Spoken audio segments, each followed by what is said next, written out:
Perkenalkan, nama saya Irma Angelika Blegur dengan NIM 2103030092, Program Studi Sosiologi, Fakultas Ilmu Sosial dan Ilmu Politik. Di sini saya akan membacakan hasil review saya mengenai buku Populism in Global Perspective atau Populisme di dalam Perspektif Global. Di dalam buku ini membahas tentang populisme yang sedang marak dibicarakan dalam serangkaian studi teoretis dan empiris yang terintegrasi yang berpusat pada gagasan populisme performatif diskursif. Kontributor berpendapat bahwa identifikasi populis adalah relasional dan sosiokultural dan menunjukkan pentingnya mempelajari populisme secara fenomenologis bersama dengan anti-populisme. Di sini saya akan memberikan pengertian tentang populisme. Populisme adalah sejumlah pendekatan politik yang dengan sengaja menyebut kepentingan rakyat yang seringkali dilawankan dengan kepentingan suatu kelompok yang disebut sebagai elit. Populisme memiliki banyak definisi dan istilah ini berkembang pada abad ke-19. Semenjak itu maknanya sering berubah-ubah. Di Eropa, tidak banyak politikus atau partai yang menggambarkan diri mereka sebagai populis. Di dalam ilmu politik, istilah ini telah digunakan dengan definisi yang bermacam-macam. Ada juga beberapa ahli yang menolak penggunaan istilah ini. Ada pula pengertian dari hegemoni.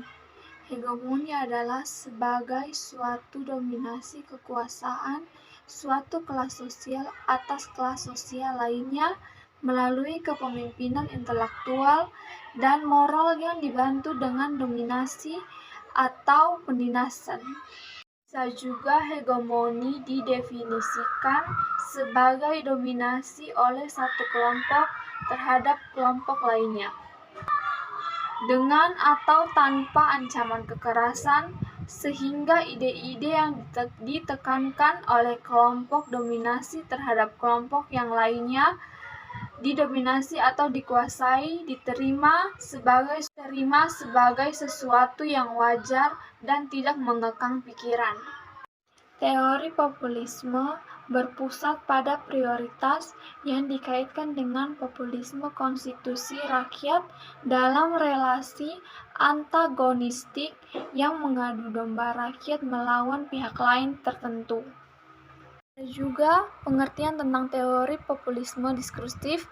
Teori populisme diskursif merupakan inti yang mendasari namun terlalu sering tidak diakui dari definisi minimalis populisme yang telah menjadi landasan bersama bagai populisme dalam demokrasi modern paling baik dilihat sebagai seruan kepala rakyat melawan struktur kekuasaan yang mapan dan ide-ide dominan dan nilai-nilai masyarakat.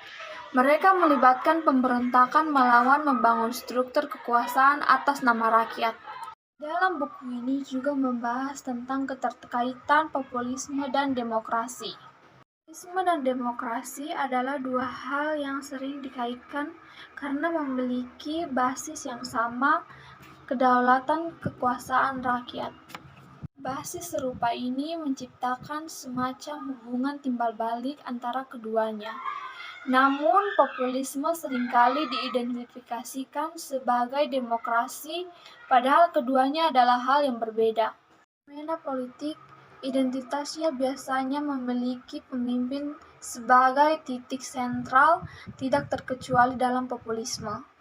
Kaum populis biasanya memiliki seorang pemimpin yang karismatik.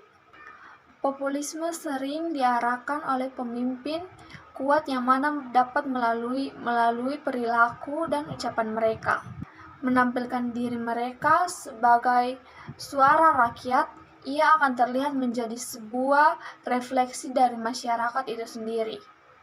Juga dapat mewujudkan kehendak masyarakat dan berbicara atas nama mereka. Seorang pemimpin yang karismatik akan mampu memobilisasi massa dengan mudah untuk mencapai tujuannya.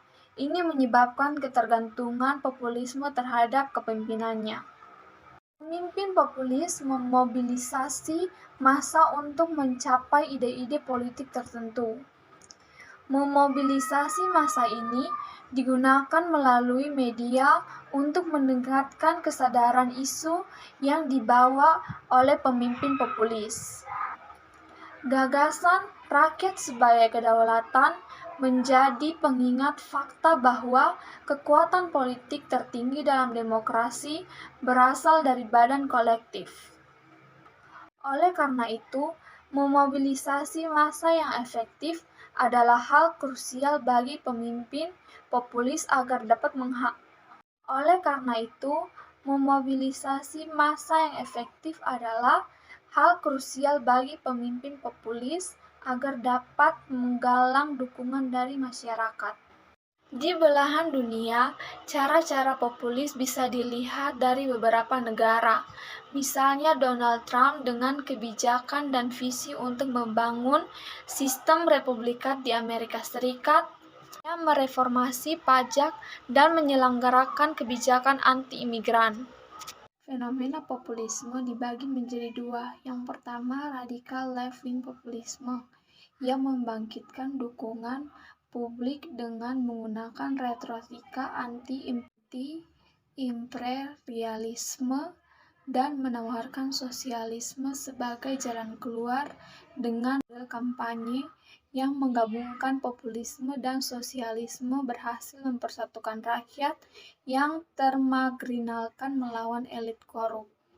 Kemudian ada juga right-wing radikal populisme dengan adanya kombinasi populisme dengan otoritarisme dan nafisme yang mengaitkan dengan klaim yang penting mengutamakan nilai dan identitas asli pribumi, sehingga jika ada imigran wilayah maka akan dilakukan upaya untuk mengusirnya karena imigran akan mengancam identitas asli pribumi. Selanjutnya dalam buku ini membahas tentang perspektif global. Perspektif global adalah suatu cara pandang dan cara pikir terhadap suatu masalah, kejadian, atau kegiatan dari sudut pandang kepentingan global, yaitu dari sisi kepentingan dunia atau internasional.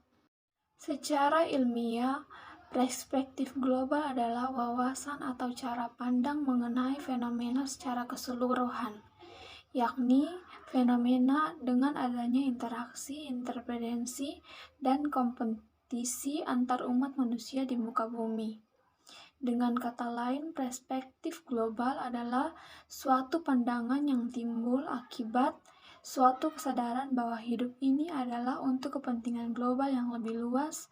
Oleh karena itu, sikap dan perbuatan kita juga diarahkan untuk kepentingan global. Pertama, antropologi. L. Hoiberg berpendapat bahwa antropologi sebagai studi tentang manusia dengan pekerjaannya lebih menitik beratkan kepada kebudayaan sebagai hasil perkembangan akal pikiran manusia. Sudut pandang antropologi terhadap perspektif global terarah pada keberadaan dan perkembangan budaya dengan kebudayaan dalam konteks global. Yang kedua, sosiologi.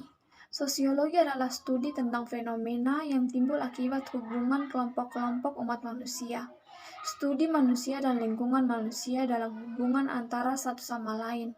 Objek yang menjadi sorotan utama dalam ilmu ini yaitu hubungan antar manusia, terutama dalam lingkungan sosial manusia. Yang ketiga, sejarah. Perspektif sejarah suatu peristiwa membawa gambaran kepada kita tentang suatu pengalaman masa lampau yang dapat kita kaji pada hari ini untuk memprediksi kejadian yang akan datang. Selanjutnya, ekonomi. Perspektif ekonomi terkait dengan waktu hari ini dan hari esok. Sedangkan apa yang diperspektifkan terutama berkenaan dengan persediaan sumber daya dan adanya penggunaan alternatif sumber daya. Kelima, geografi. Perspektif geografi atau keruangan yang paling luas adalah perspektif global. Dalam bidang geografi dikenal dengan adanya konsep globalisme dan konsep bumi sebagai planet. Ilmu politik mempelajari negara, tujuan-tujuan negara, dan lembaga-lembaga yang akan melaksanakan tujuan-tujuan itu. Hubungan antar negara dan warga negaranya dengan negara-negara lain. Satu manfaat perspektif global yaitu mengembangkan dan memahami makna perspektif global dengan baik dalam kehidupan sehari-hari maupun dalam mengembangkan profesinya. Dalam mempelajari perspektif global, kita juga harus mengetahui tentang globalisasi. Salah satunya memahami dampak dari globalisasi itu sendiri. Perspektif global berakar dari ilmu-ilmu sosial antara lain antropologi, sosiologi, sejarah, ekonomi, geografi dunia, dan politik yang bertujuan untuk menumbuhkan dan meningkatkan kesadaran sebagai warga dunia yang berpartisipasi aktif.